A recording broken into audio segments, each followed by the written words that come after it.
welcome back to my channel, and welcome if you're new. My name is Sarah, also known as Laugh Love Langella, and here on my YouTube channel I love to share all things home decor, styling tips, DIYs, and budget-friendly decorating in our first home. Today's video we are going to be doing 3 different designer-inspired looks of Christmas DIYs. We have our updated Snowflake Pillow, an awesome Nutcracker that you can actually see in the background, as well as a faux leather stocking tag. So stay tuned to see how I make it all happen. Okay, so we're going to redo this today. My stencil I made myself. I know I had a bunch of lines on the back of it. You don't need that. It's very confusing.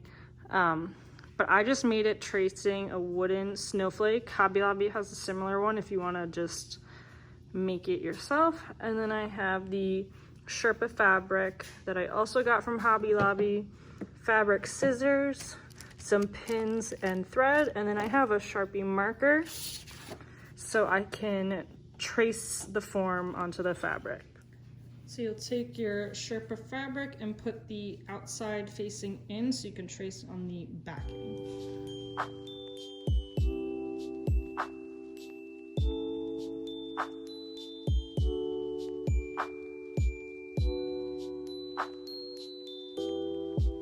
Now when it comes to pinning, obviously I want the pillow to be this size, so I'm going to pin it out a little bit. So when it comes to me sewing, by the time it takes the fabric in, you'll be good. Hi friends, happy Saturday. I'm so sorry that it took me so long to getting around to redoing this tutorial.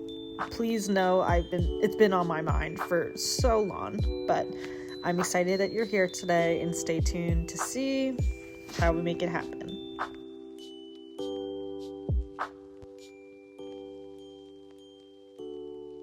Okay, so we've got everything traced out, made all the cuts around it, and now,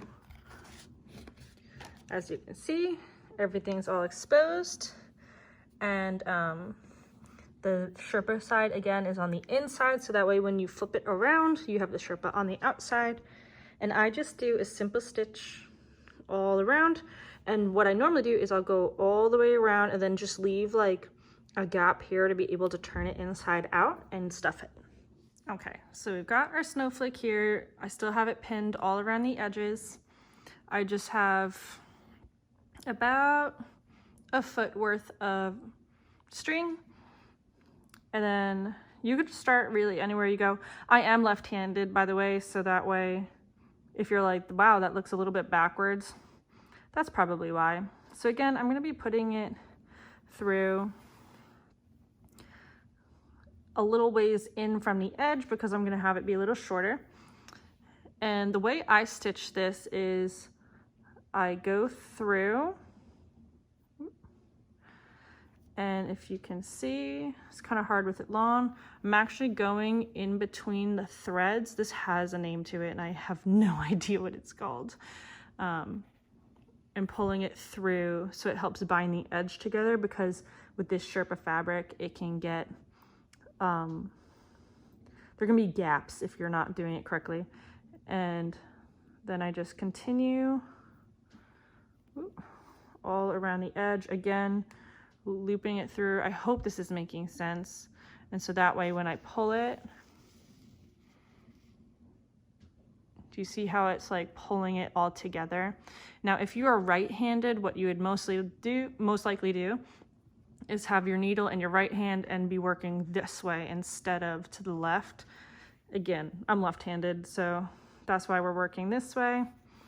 And you just go all the way around. Now, some parts, if you can see how fluffy it is, I'll just go in through the back and just work it through a couple times just to ensure it's not going to break open after adding the polyfill to it. So I'm just going to continue again all the way around, leaving a little bit of a gap so that way we can turn it inside out. I did try to use my sewing machine for this, and because of how thick the Sherpa fabric is, it jammed up my sewing machine really bad. So I really would recommend just stick with hand stitching this. I know it's like honestly a bit annoying, but it really is not that bad at all. So I'm going to continue stitching around the outside, and then like obviously when you get to certain parts that you pass your pin, you can take those out, but I go all the way around. And when it comes to the curved parts in the corners especially, that's also a place I like to go back and forth quickly to make sure that it has like a nice edge on it.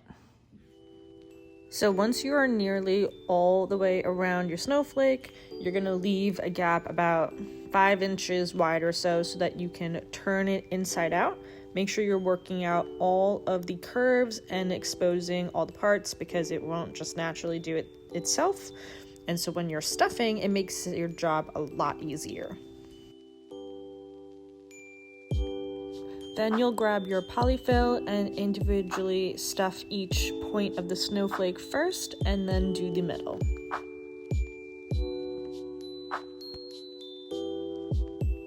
Once your snowflake is fully stuffed, this is what it should be looking like. And then you're going to grab some more thread and your needle and just do a simple stitch, closing it all up.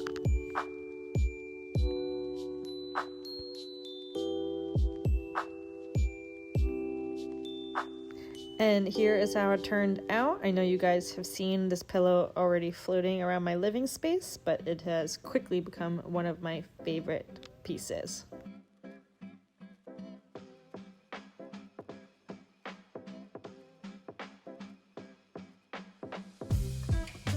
So for our next DIY, I have actually shared these nutcrackers in my designer Look for Less holiday edition video. They are these beautiful, beautiful stained nutcrackers from Pottery Barn. They are quite pricey at like $60, $70, somewhere around there.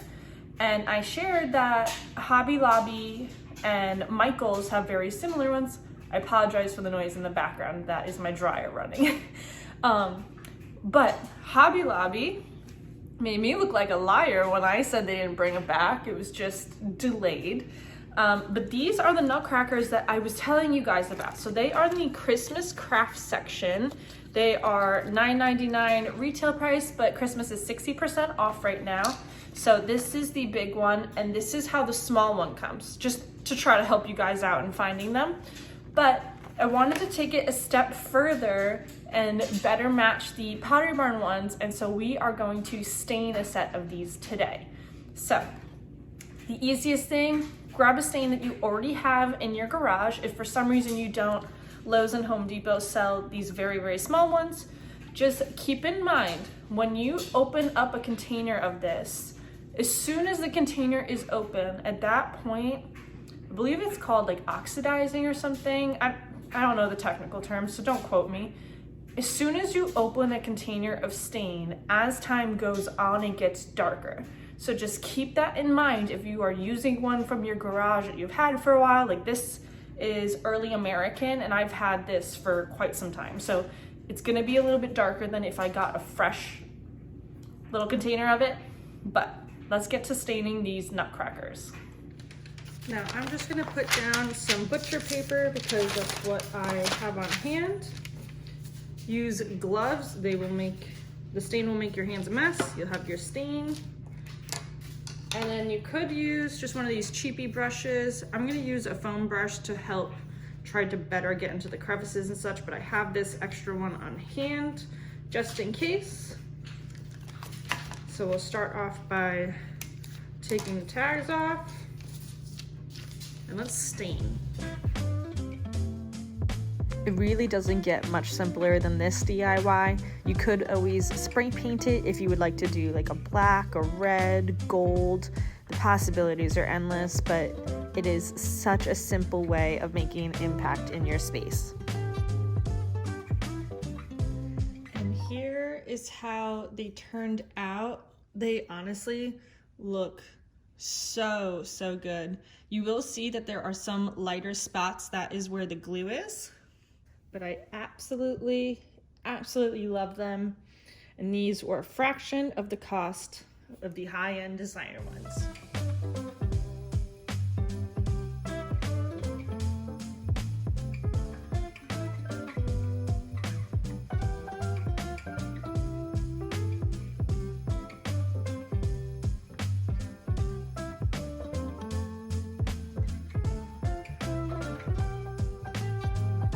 So for our last project today, I'm going to be breaking out my Cricut maker. This is not sponsored or affiliated with Cricut at all. My husband actually got this for me for my birthday last year, and I didn't open it until a week ago. So, I mean, better late than never. But I had seen somebody last year do some stocking tags with leather, and they didn't make them again, so I want to make my own. So this is just a template, just so I could like figure out like the sizing and everything. So this is what we are going to be going towards, but in a different way. So I have my template in the Cricut Design Studio, and then I got this beautiful green faux leather off of Amazon. So we'll be using that to actually trace out the shaping. And then I have some of the Cricut Smart Iron-On in gold, and I thought that would be a beautiful pairing. And Hobby Lobby has this pack of velvet ribbons, and so I figured one of those colors would go beautifully for our stockings.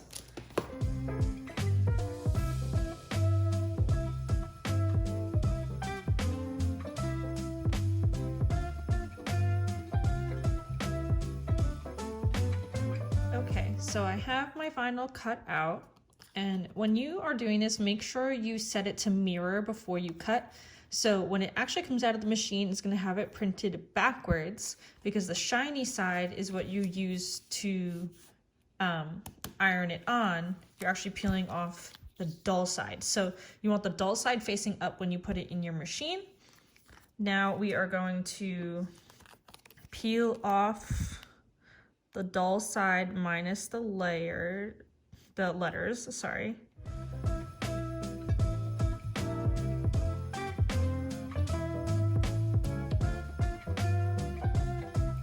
And because this font is so dainty, I'm just being very delicate about it. And then you'll use the weeding tool to get those out, position it how you want, and iron it on. And I just added some of that velvet ribbon from Hobby Lobby and tied a knot, and they look so cute.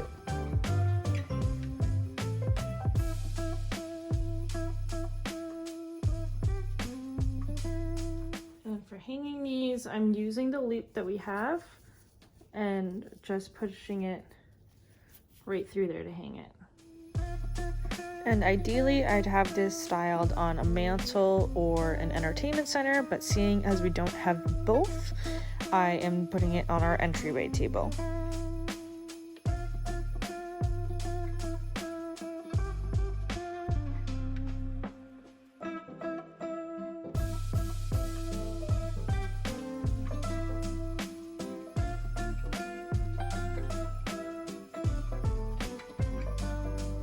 Thank you guys so much for tuning into my channel today. If this was your first time hanging out with me here on YouTube, I would love it if you would subscribe and join my YouTube family.